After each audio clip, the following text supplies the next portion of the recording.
Let me first of all give you an example in which something is true for a whole bunch of numbers, but all of a sudden isn't true in general. Now, how anybody ever stumbled across the example I'm going to give you next, I have no idea. But I find it's a very interesting concept. Let's look at this. Let's write down the following function. P of n, where n is any positive whole number, will be defined to be n squared minus n plus 41. For example, P of 1 will be 1 squared minus 1 plus 41, which happens to be 41. 41 happens to be a prime number, a number which has no factors other than itself and 1. Let's try 2 in here. 2 squared minus 2 plus 41 is 43, also a prime number. Let's try 3 in here. 3 squared is 9, minus 3 is 6, plus 41 is 47, also a prime number. The amazing thing is that as you go all the way through to 40, you get nothing but prime numbers. And you say, ah, it's right so far, it must be right all the time. And this is wishful thinking. This is like the man who wants to count the deck of cards to see if the cards are all there. And he says, 1, 2, 3, 4, 5. Well, so far so good, they must all be here. It's like falling off the Empire State Building, and halfway down, somebody says, how you doing? And you say, so far so good. No, we're in a little bit of trouble here, because as soon as we pick n to be 41, watch what happens here. This becomes 41 squared minus 41 plus 41. And this is 41 squared, which obviously is not a prime. It's 41 times 41. And here's an interesting example where a certain formula generates nothing but primes for the first 40 integers, but fails on the 41st integer. Why did this happen? Because evidently, the fact that this was a prime in no way depended structurally on the fact that this one was a prime.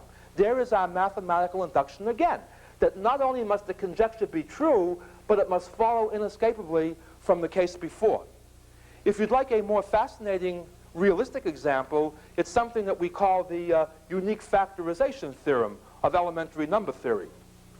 This says that every positive whole number greater than 1 can be factored uniquely into a product of primes, unique up to the order in which you write them.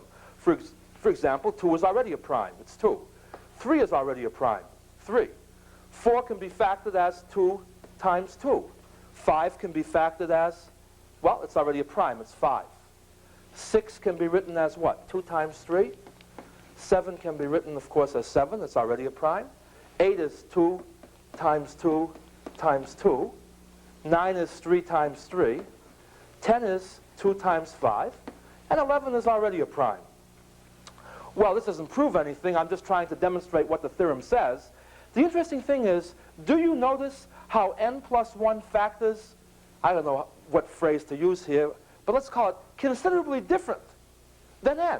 In other words, look at what happened to 10 when I added 1 onto it. It factored into 2 times 5. I add 1 onto it, and all of a sudden, the factorization properties change. Let me give you an example. Look at 59. 59 happens to be a prime. Look at 61. 61 also happens to be a prime. By the way, for those of you who are number theory buffs, these are called twin primes.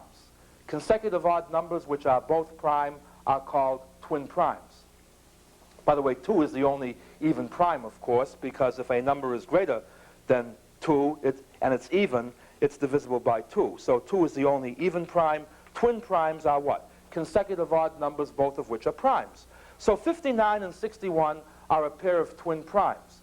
One might intuitively suspect, therefore, that the number between them must be sort of a prime too, or whatever that means. Obviously, it can't be a prime, because in between them comes 60, which is in particular an even number. But look at all the nice factors that 60 has. 60 is what? It's 1 more than 59, 1 less than 61, but look at how different it factors. In fact, a pseudo-induction type thing is, look at the factors of 60. 1, 2, 3, 4, 5, 6. We say what, 7? Experimental error? No. But this is not induction, by the way. Notice the fact that 1, 2, 3, 4, 5, and 6 are all factors of 60 does not mean that 7 is going to be a factor of 60. We do not say just because it works so far, it's going to keep working. And I'm not going to belabor this point anymore. Suffice it to say that look at how differently 60 factors compared to the number that came just before it and the number that came just after it. In other words, assuming that the unique factorization theorem is true, the truth for n plus 1 somehow or other has nothing to do with the truth for n. And you see, this is, again, another weakness of what's called